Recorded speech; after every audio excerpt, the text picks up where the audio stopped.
Heya again. Time for another power card video. Brief explanation about power cards. These cards are just good cards that you want to build your deck to abuse and reuse them. Again, this list has no particular order, not all of this are like tier 1 decks and such. It's just why they do so much for their deck. If there is a negate card in Rush, this will be the choke point. To learn more about the cards on how they're utilized, I actually made a Google sheet for it, containing deck list for each power cards including the cards from the last video. Now let's get started.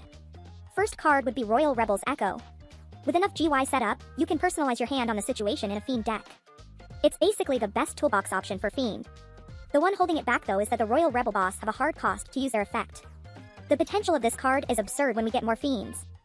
This card is also crazy with Vanity's Fiend, which recycle it and gives you a tribute fodder for it.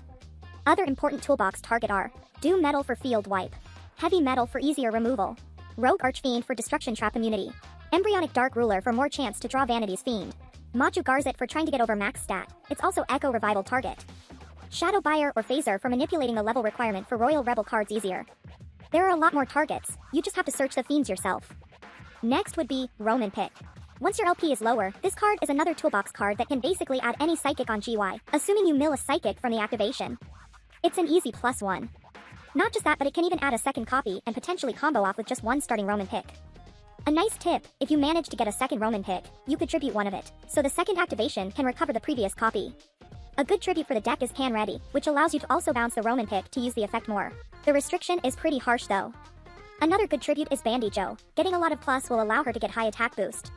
It also helps a lot on gathering materials for the fusion variants such as Ice Pop Bear, Cupper, and Prima Gatarna. Be mindful of your LP though, but it wouldn't matter if you could lethal them with that combo. Esperade is potentially good if you are actually in very low LP. Also, you could deck out. Getting Progress Potter helps countering that. You could look for Psychic cards yourself. Another tip on how to use it is have a monster summoned in attack position on your first turn. That can probably bait people on decreasing your LP early. Next would be Zombie Fireworks. This card allows you to revive 2 level 6 or lower zombie, which isn't just tribute fodders but can actually be strong cards. A popular target for this was Necromaid Nana, allowing you to draw more cards, which actually caused a problematic deep draw engine at some point, so she got limited. There are also other nice targets such as Shadow Ghoul, which can get more powerful the longer the game goes and you got a lot of mills for it. Ghost Vicious allows Shadow Ghoul to do a second attack, a nice case to have where you are filled with Shadow Ghoul, and you need that 4th attack instead of a 3rd Ghoul.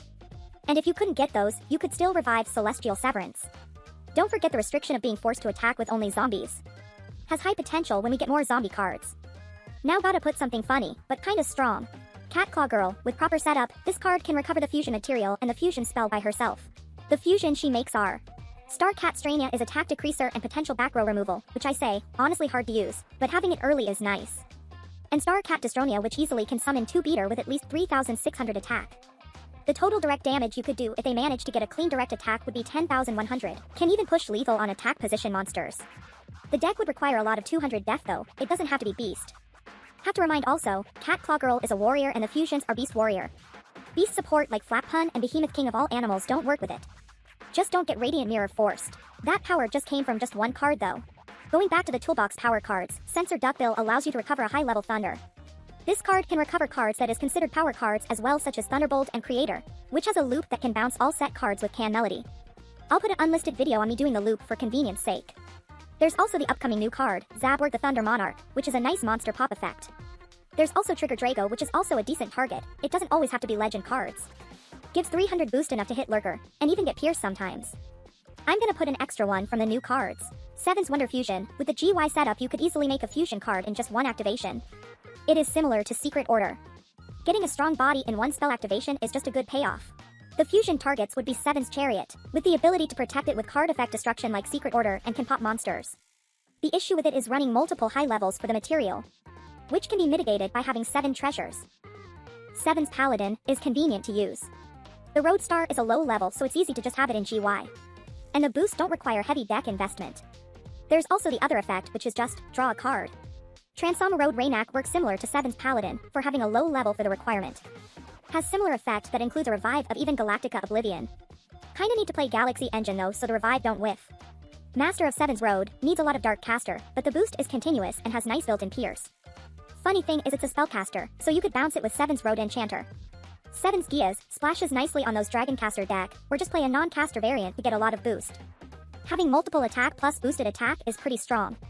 Not sure about the second effect, but it might come up against deck that uses a lot of face-up cards like equip cards and such. And finally there's Magical Lance Gray Spear which give at least 1000 attack boost and piercing. Imagine Satin's Gias equipped with it, that'll immediately will end games. So yeah, that's all about it. Part 3? Who knows? Have fun now.